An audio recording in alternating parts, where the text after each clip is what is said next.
Au vu des événements qui se passent, on est en train d'assister à la libération d'Alep. Oui. Les informations sont très... on est assez confus en fait en France concernant ce qui se passe. On nous parle de libération totale, on nous dit que c'est pas le cas. Où est-ce qu'on en est? Est-ce que toute la ville est libérée? Et qu'est-ce que vous pouvez nous dire en fait de ce que vous ressentez par rapport à cette guerre qui prend fin, hein, parce que ça reste la réalité. On est en train de tourner une page. Qu'est-ce que vous ressentez? Qu'est-ce que vous pensez de tout ça? On est joyeux avec le peuple alepin.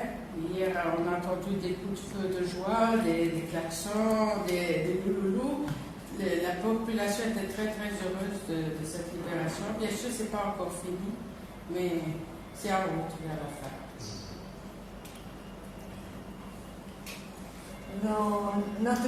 Notre espoir, c'est de pouvoir finir totalement pour mettre fin à toute cette souffrance que le peuple d'Alep, le peuple syrien a souffert pendant ces 5 années.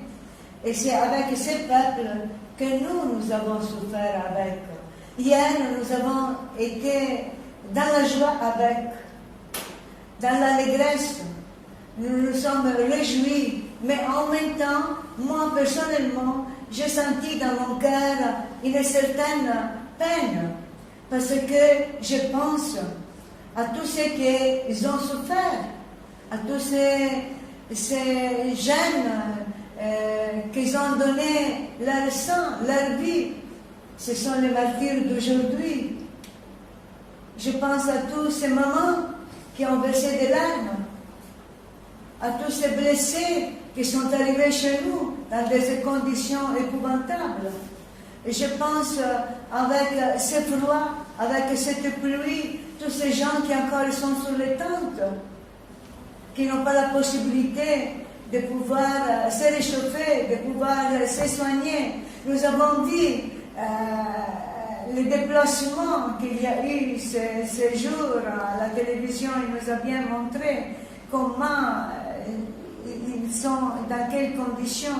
Il y a un jeune médecin qui m'a dit l'autre jour, je n'ai pas dormi de toute la nuit quand je suis allé voir des blessés qui sont venus de l'autre côté, des vieillards, des enfants dénutris, des enfants mal soignés, des vieillards qui ne sont que des os et de la peau.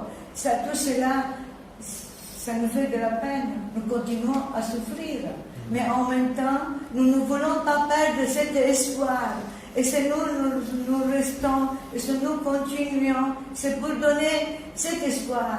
Et moi, je dis toujours, quand la guerre sera terminée, pour nous, notre mission sera notre bataille, notre guerre, c'est-à-dire la reconstruction des cœurs, la réconciliation, le pardon. Et cela, c'est encore plus difficile.